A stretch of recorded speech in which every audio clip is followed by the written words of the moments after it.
আসসালামু আলাইকুম এভরিওয়ান, কেমন আছেন সবাই? আজকে আরও একটি নতুন ব্লগ নিয়ে চলে এলাম। এই তো সকাল সকাল, এখন তো ভীষণ শীত, শৈত্যপ্রবাহ চলছে সারা দেশে।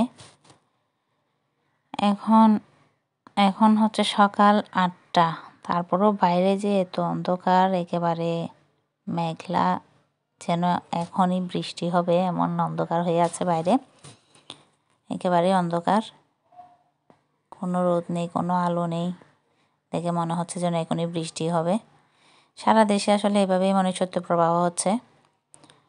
আর এখন বাজে 12টা, 11:30 দিকে বাজার আনা হলো। এই তো এগুলো এখন বের করে নিচ্ছি। একটা মাছ এনেছি বড়, এটাকে বলে আমাদের এখানে তিলক পোয়া মাছ। শরীরে ফুটো ফুটো কালো যেটা আছে ওটাকে বলে তিলক পোয়া, আর একটা আছে একেবারে পরিষ্কার, ওটাকে নাকি শুধু পোয়া মাছ বলে। এই তো বাজারগুলো বের করে নিচ্ছি। টমেটো আরও যা যা আনা হয়েছে সব কিছু বের করে ঠিক করে রাখছি। ঠিক করে রাখা হলে এগুলোকে মাছটাকে পরিষ্কার করে কেটে তারপর রান্নাটা বসিয়ে দিব তাড়াতাড়ি। এটা হচ্ছে শুক্রবারের ব্লগ। শুক্রবারে আসলে সময়টা একেবারেই শর্ট, যেহেতু তাড়াতাড়ি নামাজ পড়ে এসে হয়, তাই রান্নাবান্না নিয়ে সময়টা একেবারেই কম লাগে আমার। একেবারে শর্ট মনে হয় সময়টা, শুক্রবারের সময়টা। এই তো সব কিছু এক জায়গায় রেখে এখন আমি সবার আগে মাছটাকে পরিষ্কার করে নিব। মাছটাকে পরিষ্কার করে তাড়াতাড়ি চুলায় বসিয়ে দিব।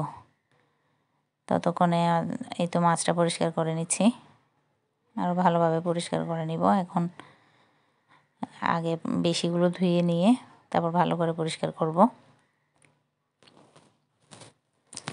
ততক্ষণে এর মাঝখানে আবার ছেলেদেরকে গোসল করিয়ে দিলাম, যেহেতু শুক্রবার। গরম পানি দিয়ে সবাইকে, এখন যেহেতু বেশি শীত, ঠান্ডা পানি দিয়ে তো গোসল করা সম্ভব নয়। গরম পানি দিয়ে সবাইকে আবার গোসল করিয়ে আমি আবার চলে এলাম কিচেনে।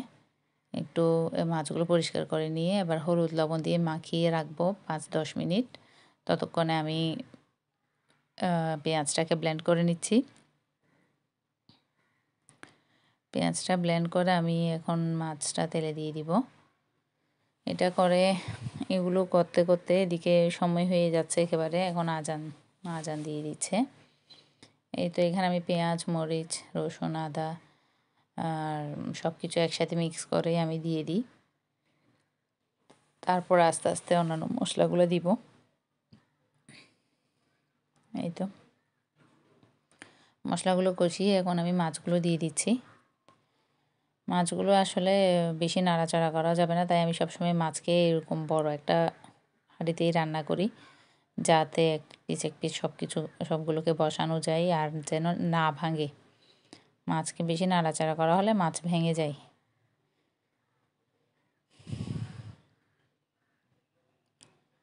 এই তো সব কিছু করে নিচ্ছে। ততক্ষণে ছেলেরাও রেডি হয়ে গেল মসজিদে যাওয়ার জন্য।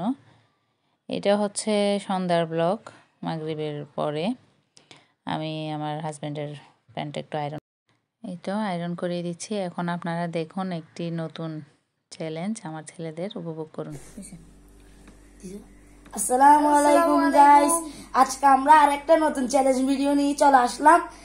আর আজকে চ্যালেঞ্জটি হচ্ছে একটা ইউনিক চ্যালেঞ্জ। আজকে আমরা খেতে যাচ্ছি ফুচকা।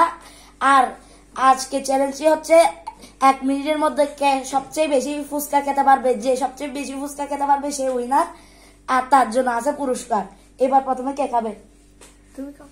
আচ্ছা, আমি খাবো। তুমি কয়টা খাচ্ছ? আচ্ছা, তাহলে শুরু। আম্মু তুমি দেখবে কতক্ষণ হচ্ছে। তাহলে শুরু। 3, 2, 1।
ফাইন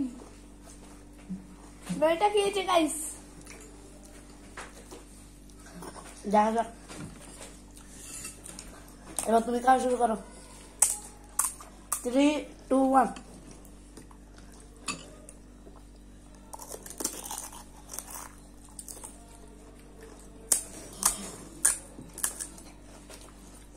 আসলে গাই সবগুলো জিনিসই আম্মুর তৈরি এই ফুচকা টক চটপটি সবকিছুই আম্মু বানাই কোনো কিছুই বাইরে থেকে কিনে আনা হয় না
সবাই কতক্ষণ আছে আর 30 সেকেন্ড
শেষ